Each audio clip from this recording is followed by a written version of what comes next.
Hi, Lieutenant Jones, Utah County Sheriff's Office, here today with Sergeant Spencer Cannon, also from the Utah County Sheriff's Office. Say hello, Spencer. Hello, Spencer. Hello, Spencer. So today we got a little bit of something to talk about, but I want to start off by saying, Spencer, do you like to have fun? I love having fun. By a side note, by the way, I don't even know if I know how to spell lieutenant. It's taken me a minute. I've been one for a minute. I don't even know how to spell it, but that's fine. But you like fun, right? I love fun. Yeah, I love fun. Fun is good. But in our realm, sometimes, in our jobs, sometimes we're fun haters. We are looked at that way sometimes. Oh, but we're not Yes. really? No, I think most of the time we're not fun haters. Depends on the kind of fun someone's having. Right. So we'd go out and hit kegs and take their kegs away and take alcohol away from juveniles and write citations, and sometimes that made us look like fun haters, but mostly that's because the donut shops were closed. Yeah, the donut shops are closed. And we had You got nothing nothing better to do at 2 in the morning when there's no donut shops Right. open. So we go do our job. And who which wants is fine. grocery store donuts? Even the 24-hour stores. Well, I don't eat donuts anymore, but yeah, I get it. Yeah. Along those lines, all my life I thought that I was the only one that could prevent forest fires because they told me that on the radio. Only one person? I thought I was the only one that could prevent forest fires. Well, that's awkward because they were been telling me. I also thought I had a friend in the diamond business, but so Spencer, I'm going camping probably next weekend. Yes, good. One of my favorite things with camping is to maybe sit around a fire, collect some negative ions from the fire, right? Smell like smoke. I don't mind that. I don't mind it at all. Mm-hmm. So, can I do that? Depends on where you are. I know depends is not a fun answer, but it depends on where you are. Why? Because there are some fire restrictions that have been put in place in many areas across the state, and some places where you normally go to go camping and you have a fire, just can't do it this time of year. Why? Well, there's been a lot of forest fires, wildfires. They start for a variety of reasons.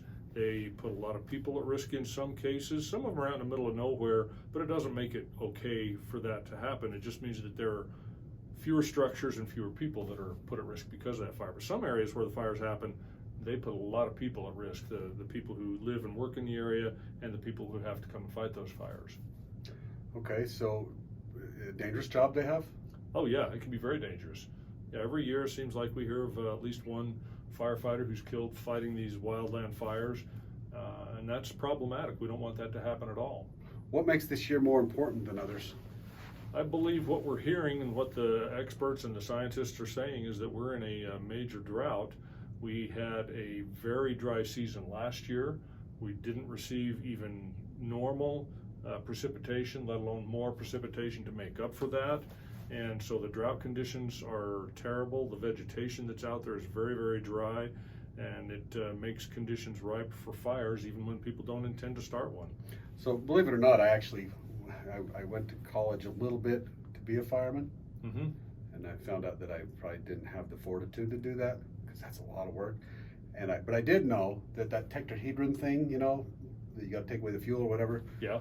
But I also learned the most important thing is to put the wet stuff on the red stuff. But what if there's not any wet stuff left? If there's not a good enough supply of wet stuff, then you're going to have a hard time putting that fire out. That's probably a bad thing. That is a bad thing. So what can I do instead of having a fire? You can sit there and look at the stars. In some areas, you may be able to use like a propane cook stove or something like that. Other areas, even those are not allowed, and we can't say definitively one thing or another because it's different in some areas right now. But you can go out and do the same kinds of things. You just can't have fire or fireworks in many areas be part of those activities like you're used to. But I bought a bunch of fireworks. What do I do with them?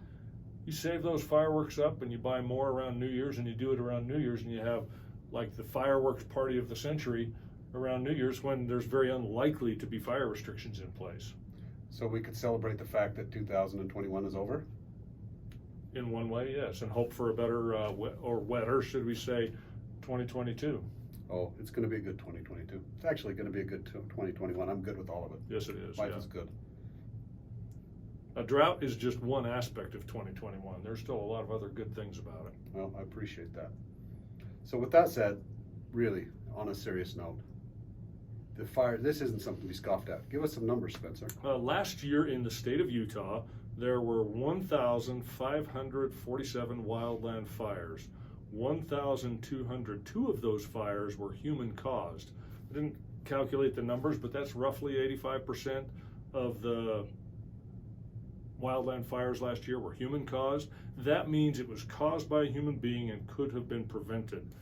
Anywhere from somebody having a campfire that threw a few too many sparks out, or somebody who was using fireworks in an area next to dry vegetation and they shot over and landed, or an explosion of the fireworks happened. And it could be somebody who pulled over on the side of the road and their catalytic converter got too hot, or their engine was too hot, and that started a fire. Certainly unintentional, but those are the kinds of things we need to be aware of. Those fires last year cost $103 million. There's a lot of good that can be done. Well, a lot of good was done with that money and in working to put those fires out, but there's a lot of other good things that could have been done with that money besides fighting fires if they hadn't started. I see what you did there.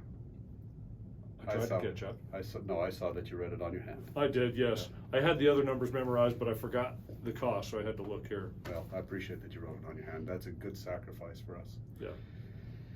Here's the deal. You could be held responsible for starting those fires. Some of the things we forget about: safety chains, spark arresters in motorcycles, four-wheelers. This is all of our responsibility, and again, we're in this together.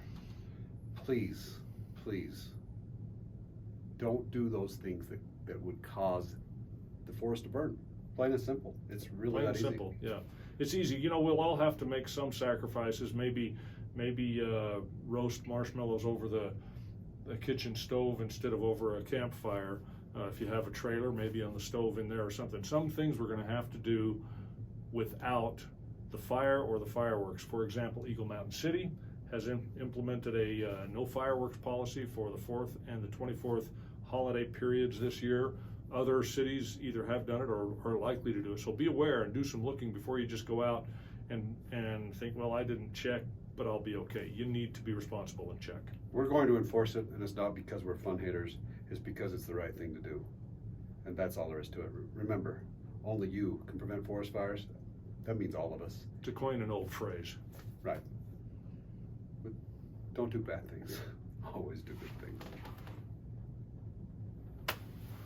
It's a good little laugh there at the end. I like that.